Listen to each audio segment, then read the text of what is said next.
Hey everyone, welcome back to my YouTube channel. I'm Colton, and today I'm going to show you how I create and edit my candy art. So my candy art is a series that I've been doing for a while, and this year I am really pushing forward to end up in a gallery.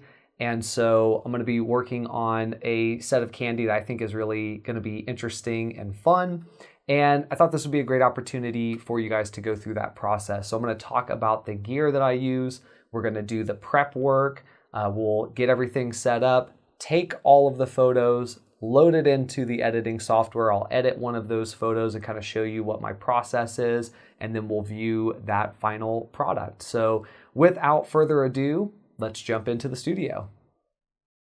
All right, so welcome to the studio corner.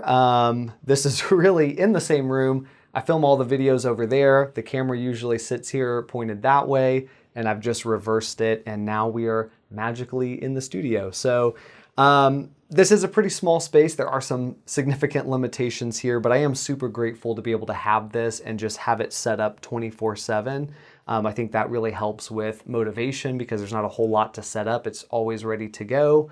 And I didn't always have a space like this. So I am still grateful regardless of how large or small this spot is. And of course, we're mostly shooting small things anyway, so it kind of works to that advantage. But we have a table here. On this table, we have a backdrop, and this is just a white backdrop. Normally, I use really colorful backdrops, but I'm kind of playing with the white color to maybe see if that helps the candy pop a bit more. So we'll see about that.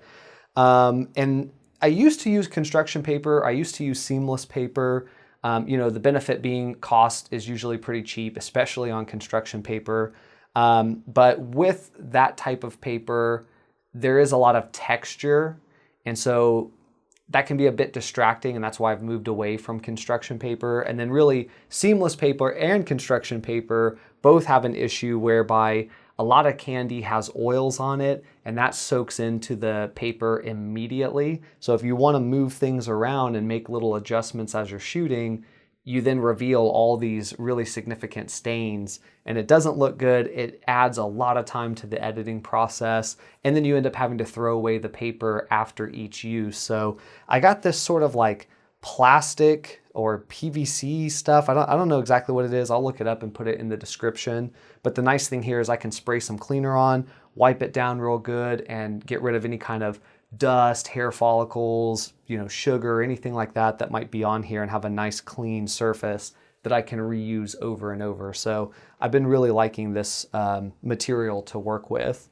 And then I do have a light here, constant power light. So this really has a single purpose, and that's to give me enough light to see what I'm doing, be able to compose the shots I want to compose, and be able to accurately focus on what I want to focus on. So if I'm using autofocus, obviously you need a lot of light if you want that to be effective, especially on an older camera like this. And then if I'm doing manual focus, really the same thing. I need to be able to see well enough to make that focus accurate. So this light itself, because it's not very powerful, really serves that singular purpose. Once the photo is actually taken, only about 5 to 8% of that photo is really being lit by this light. It's mostly just a black image if you don't use this other light, which is the primary light, and it's a Godox flash. Nothing special here. This is like the cheapest one you can get that still has a removable, rechargeable battery. And I shoot it at full power. I try to get it backed off of the table far enough to where the light that's being cast is producing a heavy shadow, but is evenly distributed across the entire image. And unfortunately, that is just not possible in this space. So I do the best job that I can, and then I clean up the rest in post-processing. If I had a larger space, I could probably set it up accurately and get a nice smooth image all the way across, but you'll see what I mean when we get to the editing part. But yeah, that's the primary light, and this is really just a secondary sort of focusing light. And then of course we have the Pentax 645D with a 120mm f4 lens, so super sharp, and then a wireless trigger that's for Sony cameras. So I have a little cable going to the PC port so that it'll still communicate with that flash. And then just some random candy. I keep them all in bags, and I have many more bags of candy in the pantry, but we'll be mostly shooting, I think, with these Juji fruits, whatever this is. I've never heard of it before, but we're gonna test these out on this backdrop and see what they look like. So yeah, without further ado, let's start setting up some candy and start taking some photos. All right, so we're gonna start out by cleaning the backdrop. This is gonna save a ton of time for me later on because we're getting rid of, probably 99% of the dust and hair and, any kind of debris that might be on here. So we have a fairly clean working space and less work in the end. And then this is going to be the candy that we're using for today. I've never heard of it or seen it, but it kind of gave me a 90s vibe. And I thought with maybe a white backdrop, we could kind of get like a 90s, I don't know, maybe IKEA type look to the images. So that's what we're going to kind of go for today. Now you will see these black candies get removed. I thought initially they were grape, but as I start to put them on this backdrop here, I realize that they're actually black and they don't really fit the aesthetic that I'm going for. Turns out they are not grape flavored, they are licorice flavored, which is, in my opinion, absolutely disgusting. But despite that, my sweet tooth is so strong that I end up eating every single one of them before the end of the day. So what you see here is me basically going through the process of setting all of this up. And I am being really meticulous about how I put these. I want to have equal spacing as much as possible, but not so even that it looks unreal. I want a little bit of deviation there. I also want to make sure there's not too many reds in one spot or too many yellows grouped together. So I'm trying to make sure the colors are pretty evenly dispersed across the table. And also making sure that the candies I'm using are ones that are formed in the mold pretty correctly. You will get some that are really deformed, and those I typically toss out, aka eat. So yeah, now you can see me removing the black ones because they just weren't fitting this sort of color scheme that I was going for. And with those removed, it's a lot more primary color and it looks a lot more kind of like postmodernist 90s IKEA, in my mind at least. And so that's what we're really going for here. So now we're just trying to even things out, make sure the spacing works, make sure we don't have too many of the same shape grouped together, and overall get that initial look. I find that shooting a few shots and then checking them in the computer also helps identify any inconsistencies with how they're laid out.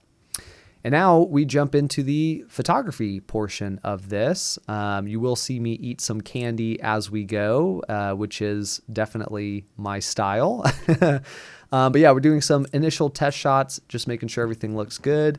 And then now we're going in and starting to do the shots that we want to get. Definitely wanted to get some top-down shots, and then we wanted to get some 45-degree angle shots for this. You'll also see me pushing my constant light out of the way because I just don't have a lot of room. And I'm reading the box to find out why that grape candy tastes so terrible. Turns out it's licorice, as I mentioned before, which is disgusting, but I do continue to eat them until they're all gone by the end of this shoot. So basically going to go through the process now of trying to get the shots that I want to get. Did struggle a little bit with getting focus right for these for whatever reason. So probably had to shoot a little longer than I intended. And then I also ended up needing to adjust my primary light because the initial shadows were maybe just a little too long and I wanted to shorten them up a little bit. But yeah, basically the process here is shoot some shots, put it into the computer, see what you think, make adjustments.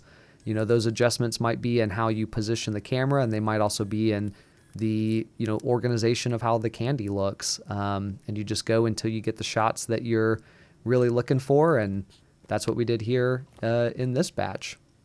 And of course, no shoot would be perfect without me showing off eating candy, eating my subject. All right, now we've finished the photography portion of this. We're going to jump into the computer and see what we've got. All right, so we're here in Lightroom. This is our finished edit. This is what it looked like when we first brought it into Lightroom. So one thing I'll call out initially is we have this bit of Sharpie here on the piece of candy.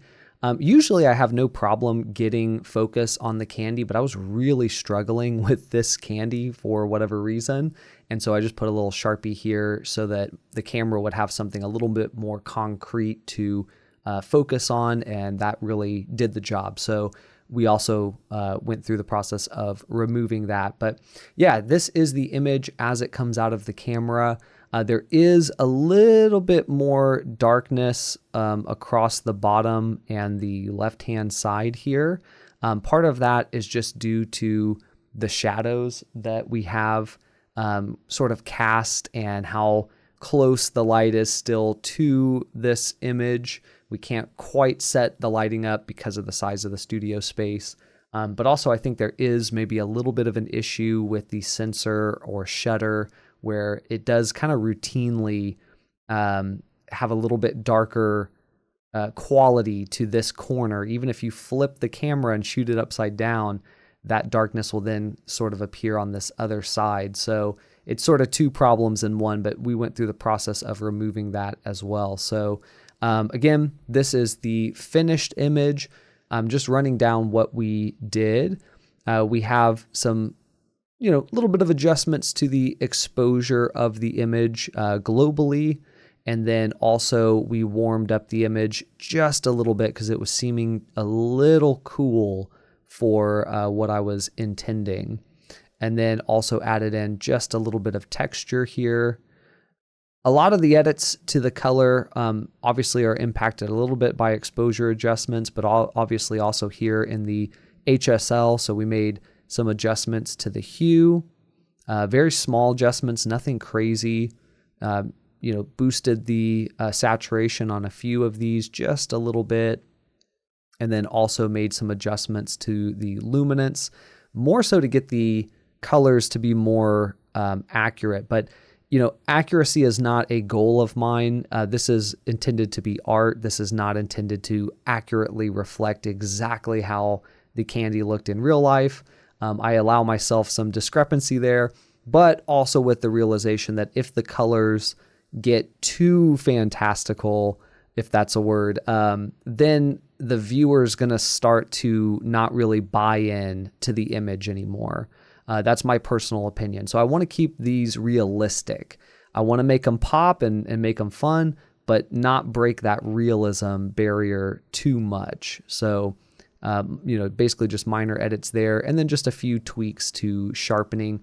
The image out of this lens and this camera are already pretty sharp, so we don't need to go too crazy here. And if we did, we'd probably want to go into Photoshop. The next thing that we did is we put in 4 masks, and really the main 3 here are this mask in the lower left-hand corner to somewhat resolve that darkening effect that this camera has. A small one across the bottom and the left-hand side, also in an effort to kind of reduce that little bit of darkness that this camera produces. And then just one more so on this right-hand side of the image where the flash is coming from to reduce the brightness just a little bit. So the first 3 are increasing the brightness. This 4th one is reducing the brightness. And that way we get a little bit more even image overall. And then the final thing here is using this content aware remove tool. This particular AI tool works really well. It saves a ton of time, and it is really convincing the quality of the job that it does. And so I have no problem. I've tested this tool a bunch of times, and it just works so phenomenally. It's impossible to pass this up because this process sometimes takes a long time to go in and remove all the little pieces of dust or hair follicles that got onto the backdrop while you were working. And this saves a bunch of time. So to me, it's worth it, but others may disagree. If we zoom in here, we use the AI tool to replace the Sharpie that was on here. and also basically just some specks of dust that were present in the image. So much more smoothed out. And yeah, that's our final product.